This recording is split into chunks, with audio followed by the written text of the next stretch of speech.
முத்துப்பட்டே பாட்டு போட எழுதுவார் 9 வயதானிலே முத்துப்பட்டா ஓலையது எழுதுவார் 10 வயதாச்சு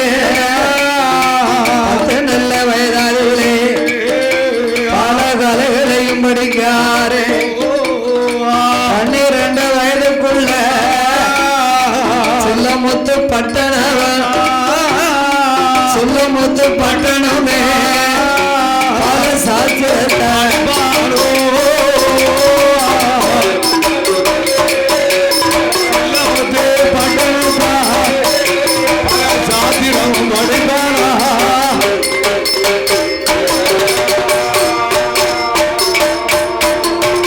ஆயகலை 64 படிக்க வேணும் என்று ஆரிய முத்துப்பட்டேன்.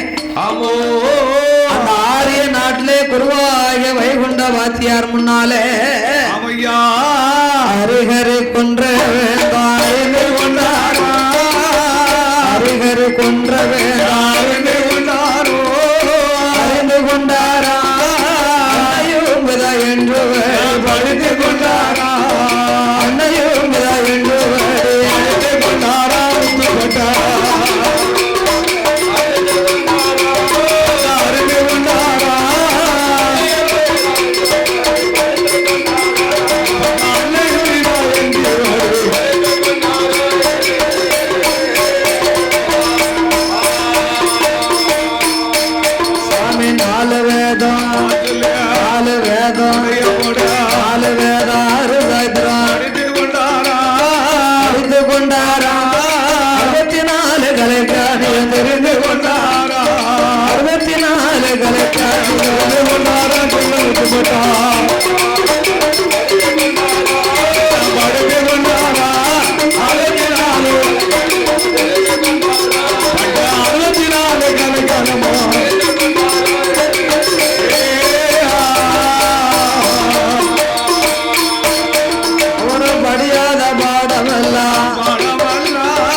பாட உண்டு பாடு விட்டு வில்லு விட்டு ஊரு விட்டு ஜலம்பு விட்டு பெண்கரனும் பெண்கரனும் முக்கியமா படிக்காரு 16 வயதுக்குள்ள ஆரிய முத்துப்பட்டேன். படியாத பாடம் இல்லை படியாத பாடம் இல்லை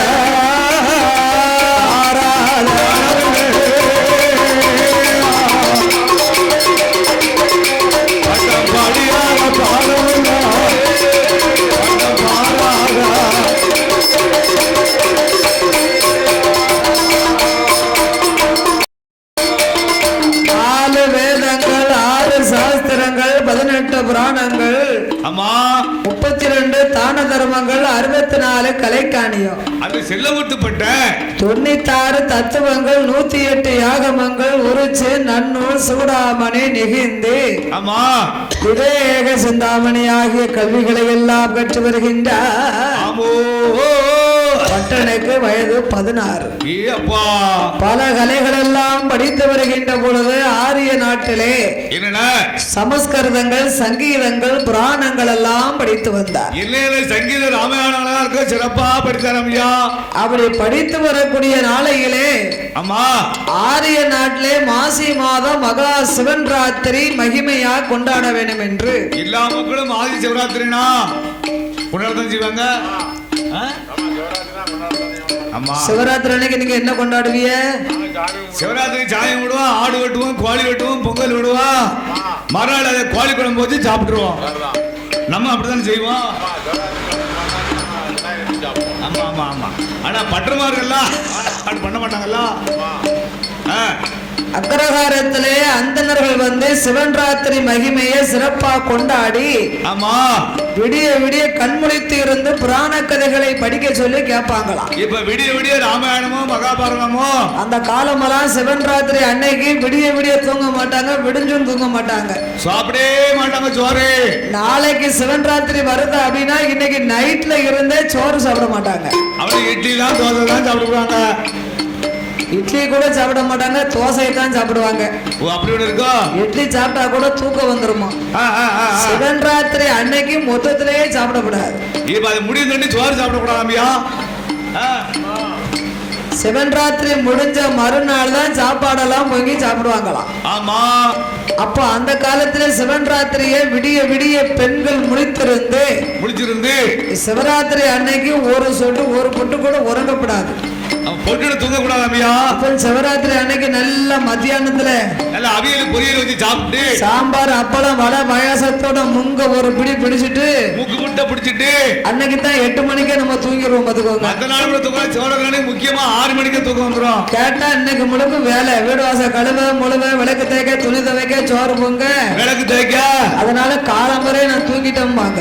ஆமா சிவன் ராத்திரி அன்னைக்கு தாய்மார்கள் முழிச்சிருக்கணுமா, தூங்கப்படாது. விடிய விடிய விடிய விடிய முடிச்சு சிவன் ராத்திரி அன்னைக்கு ஏன் அப்படி முழிச்சிருக்காங்கன்னா ஒரு காலத்திலே ஆமா இந்திரலோகத்திலே இந்திரனுடைய சரி தேவ முனிவர்கள் எல்லாம் ஆமா அசுர அரக்கர்களுக்கும் தேவ முனிவர்களுக்கும் கடும் சண்டை, பெரிய யுத்தங்கள் நடந்து அசுர அரக்கர்களை தேவ முனிவர்கள் வந்து எதிர்த்து போராட முடியல.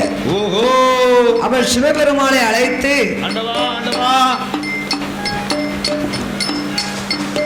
இந்த அசுர அரக்கர்களை எதிர்த்து போராட ஏதாவது ஒரு பலவீனம் தேவைப்படும்.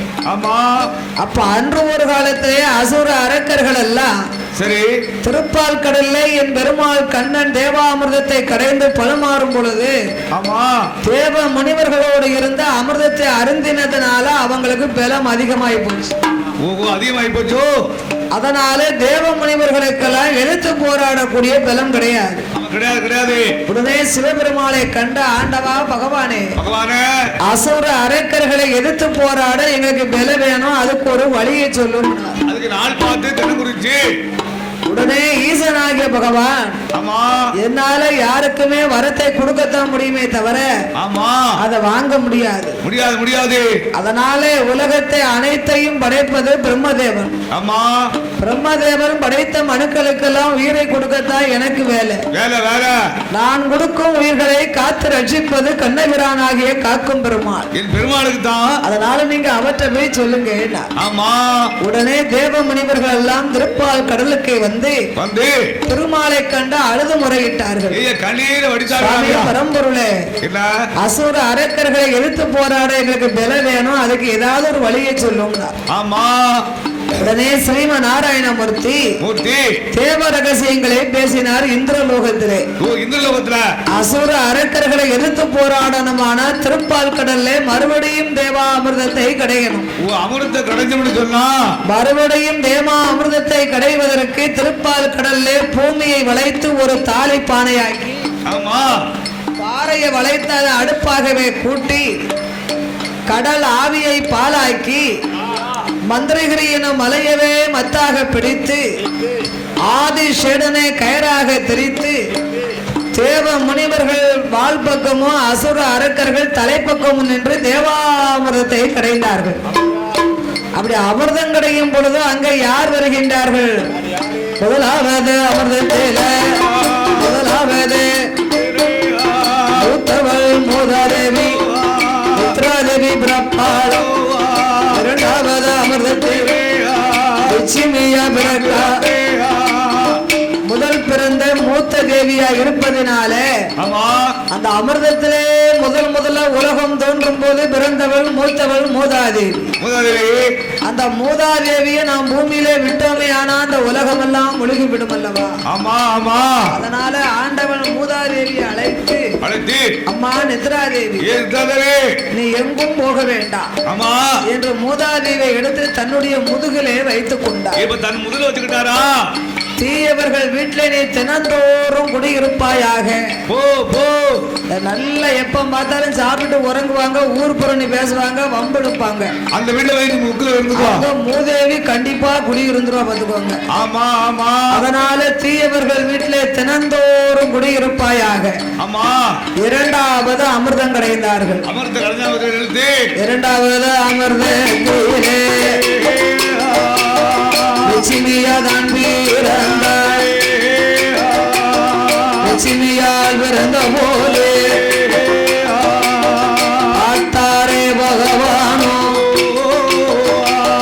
அம்மா அம்மா சீதா.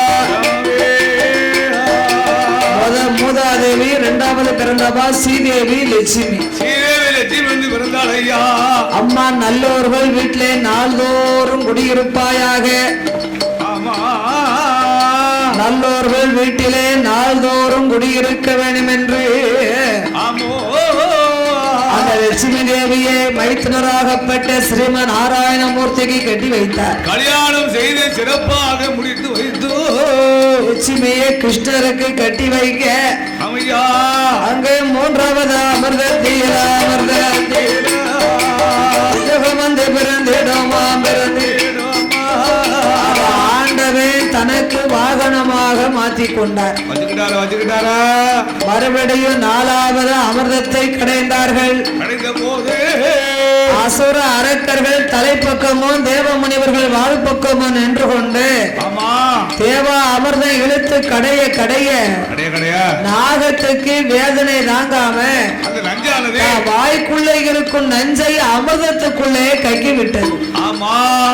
அமிர்தத்துக்குள்ளே கக்கின உடனே அமிர்தத்துல இருந்த நஞ்சு பொங்கி அலை கடல் எல்லாம் நஞ்சு பரவி விட்டது. அதனாலதான் எனக்கு கடலை பார்க்கும் போது நீல கலர்ல தெரியுது பாத்துக்கோங்க. அலை கடல் எல்லாம் நீளமாக மாறிய போது அச்சுதனுடைய மேனையும் நீளமா மாறி போச்சு. கண்ணனுக்கு மேலெல்லாம் நீல கலர்ல தான் இருக்கும். அதை அறிந்தார் சிவபெருமான். சரி, நாமல் மைத்துனர் ஆலாகால விஷத்திலே முழுகி கொண்டிருக்கிறாரே, இவரை நாம் காப்பாற்ற வேண்டும் என்று சிவபெருமாள் ஓடோடி வந்து அலை கடலிலே பரவின நஞ்சை உள்ளங்கையினாலே உருட்டி திரட்டி அந்த ஆலாகால விஷத்தை ஆண்டவன் தன்னுடைய தொண்டையிலே போட்டுக் கொண்டார். பூமியிலே விட்ட உலகமெல்லாம் நஞ்சாலே அழிந்து போகும் என்று எண்ணி நாதன் சிவனே நஞ்சை உருட்டி தான் தொண்டையில் போட்ட போது பார்வதாதேவி பார்த்தார். சுவாமி நஞ்சை அல்லவா முழுங்கி விட்டார். நாக விஷத்தை முழுங்கின நாதனுக்கு நஞ்சு பரவிய ஆபத்து வந்துவிடக் கூடாது என்று சிவபெருமானுடைய தொண்டையாகிய கண்டத்தை வந்து பார்வதி இறுக்கி பிடிச்சார். பார்வதி இறுக்கி பிடித்த உடனே நஞ்சு உருண்டு திரண்டு நாதன் சிவபெருமான் தொண்டையில ஒரு முடிச்சு மாதிரி வந்து விழுந்துருச்சு. அதான் இன்னைக்கு ஆம்பளை தொண்டையில ஒரு முடிச்சு இருக்கு. சில பொம்பளை பிடிச்சாலும் சில ஆம்பளை திருவ மாட்டான். கொம்ப கொம்ப கொம்ப கொம்ப ஆட்டுவான். எட்டு சிக்கன் பிடிச்சிக்கலாம் அவன் எங்க திருவான்? அப்ப ஆம்பளைக்கெல்லாம் கொம்பு இருக்கும் இல்ல பொம்பளை தான் கொம்பு இருக்கு. அவன் பிடிச்சாலும் திருவ முடியாது. சொன்னாலும் சொல்லட்டாலும் பொம்பளைக்கு கொம்பு இருக்கு. அதை பிடிச்சவன திருவ மாட்டாங்களா? இது தெக்கட வடக்கா தெக்கட வடக்கணுமா? அதனால அதுக்கு பிறகு தொண்டையில முடிச்சு விழுந்திருக்கு. பொம்பளைகளுக்கு முடிச்சே கிடையாது தொண்டையில. அதனால 8 வீட்டுக்கு சத்தம் போடுவான். நம்ம ஆம்பளையால பேச முடியுமா? அந்த முடிச்சு தட்டி வாய்க்குள்ளேதான் முணங்குவாங்க, பேச மாட்டாங்க. பொம்பளை 8 வீட்டு முக்கிக்கிட்டு கணப்பா. பொம்பளையே பப்ளிக்கே பேசிருவா, உள்ளத்துல இருக்கிறத படக்கணும் போட்டு உடைச்சிருவா. ஆனா ஆம்பளைய வாய்க்குள்ளேயே முணங்குவாங்க. தொண்டையில முடிச்சிருக்காங்க அப்படிதான் பேசுவான். இவளுக்கு முடிச்சிடல முக்கிட்டு கணப்பா. இந்த முடிச்சாலே ஆம்பளை போய் தட்டிக்கிடும். அப்ப இந்த சத்தத்தை வெளியில விடுமா? விடாது. ஒத்துக்கிட்டாங்கன்னா சரிதான். சத்தத்தை வெளியில விடாம பேசுறதுன்னா அப்ப ஒத்துக்கிட்டாங்க. அவருடைய தொண்டையிலே முடிச்சு உருண்டு திரண்டு இருந்த போது பார்வதாதேவி தான் சுவாமி நஞ்சை முழுங்கின நாதனை விடிய விடிய உறங்க விடக்கூடாது. சர்ப்பம் திட்டினவங்களை தூங்க விடுவாங்களா? தூங்க விட மாட்டாங்க. அந்த நாகத்தின் விஷத்தை முழுங்கின நாதனுக்காக பார்வதாதேவி விடிய விடிய முழிச்சிருந்தா. சிவனுக்காக முழித்ததுனால்தான் அதுக்கு சிவன் ராத்திரனே பேர் வச்சாங்க. உயிரை காப்பாத்தணும்னு பொம்பளை முழிச்சிருவா, ஆனா பொம்பளைகள் உயிரை காப்பாத்தணும்னா ஆம்பளைக்கும் முழிக்க முடியாது. அவன் ஒரு நாளைக்கு கூட ஒரு குவாட்டர் அடிப்பான், குப்புறம் வலிக்கிறான். கேட்டா வேசட, ஆமா கேட்டா துக்கம் தாங்காம, ஆமா சந்தோஷமா இருந்தாலும் கோட்டர் அடிக்காங்க, ஆமா சண்டை வந்தாலும் கோட்டர் அடிக்காங்க, அன்னைக்கு ஒண்ணுக்கு ரெண்டு அடிச்சு குப்புறப்படுத்தாலும் வாய் கூட வந்தாலும் கோட்டர் அடிக்காங்க. அப்ப சண்டை வந்தா ஒண்ணுக்கு ரெண்டு அடிக்காங்கன்னா சந்தோஷமா இருக்கும்போது 4க்கு 8 அடிக்கணும்ல. என்ன அடிக்க முடியும்? அப்புறம் அதே வாய் தானே பிடிக்கி 8 அடிதான் வச்சுக்கோ. அவனை கொண்டு போய் சண்டை வரும்போது 2 குடிச்சா சந்தோஷமா இருக்கும்போது 8 குடிக்கணுமியா? முடியாதுல அவருக்கு. என்ன விவசாய கட்ட குடிப்பு குடிப்பிய? ஆமா அப்ப அவரால முடியுமா? சத்தம் போட முடியாது. அந்த சிவன்ராத்திரியின் மகிமையை அந்தனர் மக்கள் எல்லாம் நம்ம கொண்டாட வேண்டும் என்று எல்லாரும் சேர்ந்து இப்ப நம்ம சிவன்ராத்திரி அன்னைக்கு ஒரு கரகாட்டம் வச்சா நல்லா இருக்கும்னு நினைப்போம். இப்ப நம்ம விடிய விடிய எல்லாரும் பார்த்து ரசிக்கலாம் பாத்தீங்களா? இப்போ என்ன பெர்மிஷன் கொடுக்கல, அதனால இப்ப இந்த கரகாட்டத்தை யாரும் கவனிக்கல. சார் எல்லா இடத்துல உண்டு பெர்மிஷன்? அதெல்லாம் ரொம்ப நிறைய இடத்துல கிடையாது. பெர்மிஷன் கொடுத்துட்டாங்கன்னு வைங்க, ஆமா வில்லுக்காரங்க வில்லு பாட்டு ஒரு நாள் தான் சொல்லி முடிஞ்சது. அப்படியே இருக்கு. நம்ம ரசிப்பது ஆட்டத்தை தான் ரசிப்போம். ஆமா ஆனா அந்த பிராமணர்கள் வந்து அந்த ஆட்டங்களை எல்லாம் விரும்ப மாட்டாங்க. இந்த சங்கீதங்கள் எல்லாம் சங்கீத சமஸ்கிருத புராணம் படிக்க சொல்லி கேட்பாங்க. மக்கள் எல்லாம் இருந்து ஐயமானெல்லாம் கூடி ராமாயணம்னா நல்லா கேட்பாங்க பாத்துக்கோங்க. ஆமா அந்த காலம் ராமாயணம் இருந்து கேட்டாங்கன்னா விடிய விடிய விடிய ராமாயணமோ கோழியானமோன்னு சொல்லுவாங்களாம். இப்ப ராமாயணம் மேலோட்டு ராமாயணம்னா ராமாயணத்தை வந்து இருந்து கேட்கும் போது தூக்கம் வந்துடும். பொதுவாவே எந்த கதையும் ரசிச்சு கேட்டப்ப அந்த அக்காவுக்கு அப்பளே தூக்கம் வந்துருச்சு. அப்புறம் தூக்கம் அவட கேட்டாவோ தூக்கம் வருது போவோமா அப்படின்னு கேட்டாவோ. ஏன் தூக்கம் அதுவும் தெரியணும். கறி வச்சாச்சு சாப்பிட்டாச்சு. யாரு எந்த ஒரு கலை நிகழ்ச்சிகளை விரும்பி கேட்டாங்களோ அவங்களுக்கு கண்டிப்பா தூக்கம் வந்துரும். அந்த ரசிப்புலயே தன்னை மறந்து தூக்கம் வந்துரும் பாத்துக்கோங்க. ஆமா ஆமா ஆமா அப்ப ராமாயணத்தை அந்த காலத்துல நம்மள மாதிரி 6 மணி நேரம் 7 மணி நேரம் எல்லாம் படிக்க மாட்டாங்க. ஒரு நாளைக்கு 1 மணி நேரம் 1.5 மணி நேரம் தான் படிப்பாங்க. அப்படியே 30-40 நாளைக்கு இழுத்துருவாங்களாம். ஆமா 10வது நாள் ராமாயணத்திலே பட்டாபிஷேகத்தை கேட்டோம்னா செத்தாலும் மோட்சம் கிடைக்குமா? விடிய விடிய விடிய விடிய இருந்து அந்த காலம் 2 அண்ணன் தம்பிகள் வந்து ராமாயணம் கேட்க வந்தாங்க. ஊர்ல வந்து 40 நாள் ராமாயணம் பெரிய பெரிய அந்த இருக்காங்க பாருங்க நம்ம வயசாளிகள் எல்லாம். ஆமா இவங்க எல்லாம் புராண கதைகளை கேட்கக்கூடியவங்க. ஆமா அப்ப அந்த ராமாயணம் வெளியூர்ல இருந்து ராமாயணம் படிக்கக்கூடிய ஆளை கொண்டு வந்தாங்க. சரி 39 நாளும் ராமாயணத்தை இருந்து கேட்டிருக்காங்க. 39 நாளும் கேட்டிருக்காங்க பாத்துக்கோங்க. 40 நாள் ராமருக்கு பட்டாபிஷேகம் செய்ய போறாங்க. 40வது நாளையிலே ராமபுரானுக்கு பட்டாபிஷேகம். ஆமா அப்ப இந்த மேல வீட்டுக்கார ராமமூர்த்தியும் கீழ வீட்டுக்கார கிருஷ்ணமூர்த்தியும் அந்த கிருஷ்ணன் ராமமூர்த்தியும் தம்பி கிருஷ்ணா 39 நாள் விடாம போயிட்டோம். ஆமா இன்னைக்கு 40வது நாள் ராமனுக்கு பட்டாபிஷேகம் ராமாயணத்தை ஆரம்பிச்சுட்டாங்க. ஆமா ராமபூமான் பட்டாபிஷேகத்தை போய் நம்ம கேட்டு வருவோம் வா போவோம்னு 2 பேரும் புறப்பட்டு வராங்க. இந்த இனிய சொல்லு காதால போய் கேட்டு மேல வீட்டுக்கார ராமமூர்த்தி ஆளு கொஞ்சம் தாளக்கார மாதிரி கொஞ்சம் கனத்த ஆளு பாத்துக்கோங்க. நல்ல சவுட்டு கனமாவுள்ள ஆளு. இந்த கீழ விட்டு கிருஷ்ணமூர்த்தி இந்த உடுக்குக்காரைய மவன மாதிரி ஒல்லி குச்சியா இருக்கான் பாத்துக்கோங்க.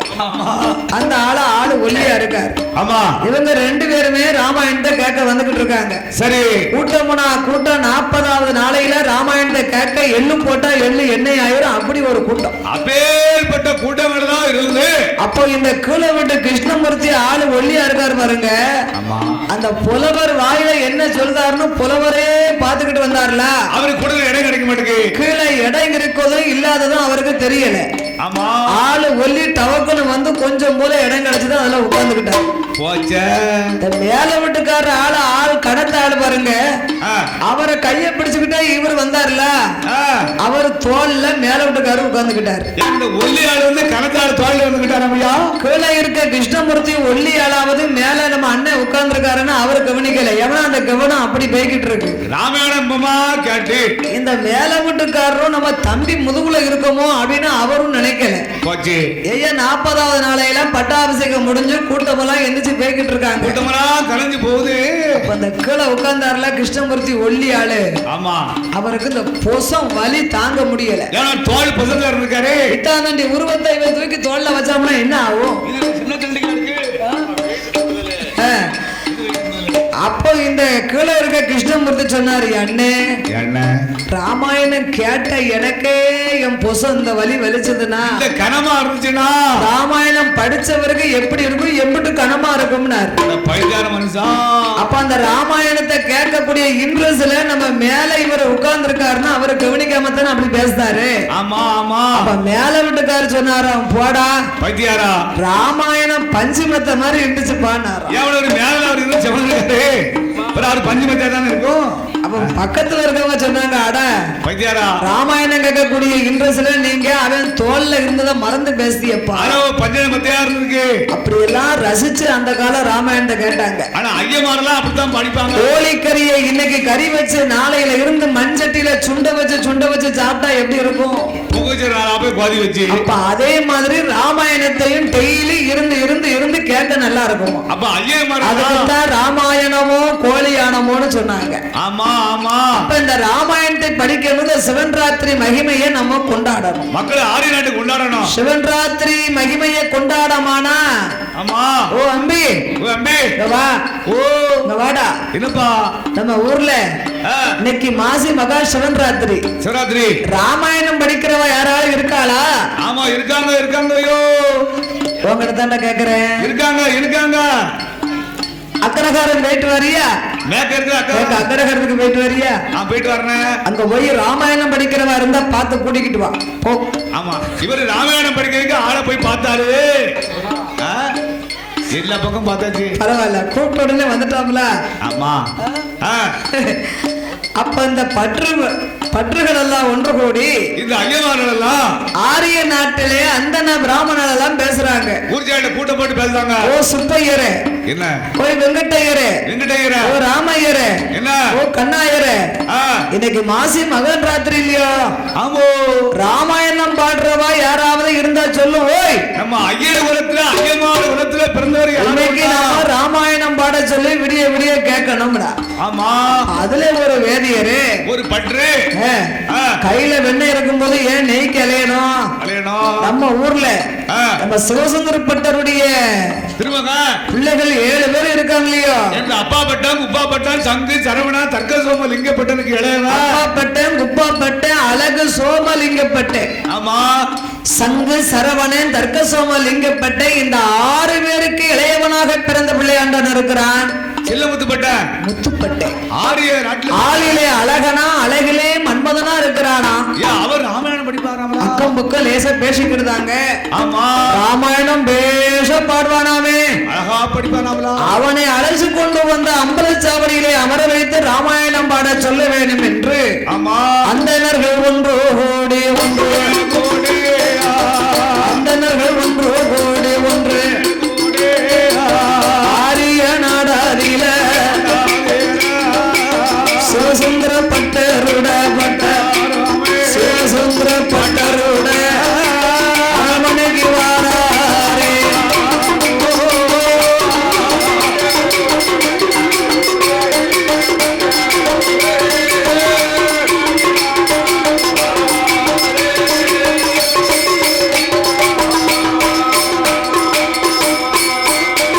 அந்த அந்தணர்கள் வரபோது அப்பா பட்டே ஓடி வந்து, வாருங்கோ பிராமணர்களே, நம்ம இனத்தாரெல்லாம் நம்முடைய ஆத்துக்கு வந்து கொண்டு இருக்கிறா, வாங்கோ வாங்கோ வாங்கோ என்று அக்கிரவரத்துக்கு ஓடோடி ஐயமாரெல்லாம் வந்த போது வந்தோர்களே வரவேற்பை செய்து உட்காருங்கோ எல்லாரும் இருங்க. ஓ சுப்பையரே, ஓ வெங்கடையரே, ஏ ராமையரே, வந்த காரணம் என்ன? என்ன உங்களுக்கு தான் தேடி வந்தப்பா. அப்பா பட்டா, அப்பா பட்டா தோப்பனார் இருக்கிறாரா? எங்க அப்பா பூஜை பண்ண இருக்காரு. பூஜை பண்ண இருக்காரு. தம்பி பிள்ளையாண்டா ஆரிய முத்துப்பட்ட இருக்கிறானா? இருக்கா இருக்கா. இன்னைக்கு மாசி மகா சிவன் ராத்திரி. நம்ம ஊர் அம்பலச்சாவடியிலே ராமாயணம் பாடுறவளை கொண்டு வந்து பாட சொல்லி காதையினே நாம கேட்கணும்னு சொல்லி இவெல்லாம் ஆசைப்படுறா. அதனால உன் தம்பி முத்துப்பட்டேன் கடக்குட்டி பிள்ளையாண்ட ராமாயணம் நன்னா பாடுவானாமே.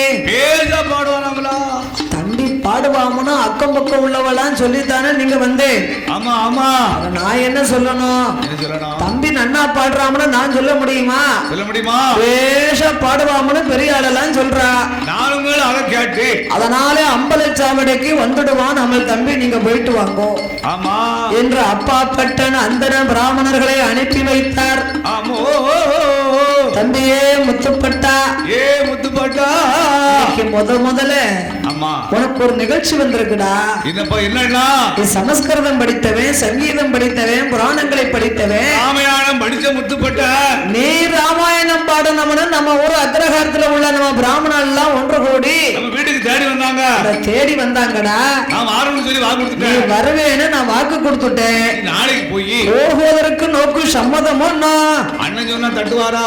அண்ணா அண்ணா அண்ணன் சொன்னா என்ன, அப்பா சொன்னா என்ன? நம்ம அப்பா சொன்னாங்க நான் போயிட்டு வரேன் அண்ணா. நான் போய் படிக்க என்று ஆரியமுத்துப்பட்டன் ஆமையா அம்பலச்சாவடிக்கு அந்தி கருக்கள் அரச்சாம வேளை மூந்தி கருக்களில நல்ல குளித்தா நீராடுனா ஆரியமுத்துப்பட்டன் ராமாயணம் பாட வேண்டும் என்று நினைத்து ஆமோ ஸ்தானம் செய்து ஞாபகம் செய்தார்.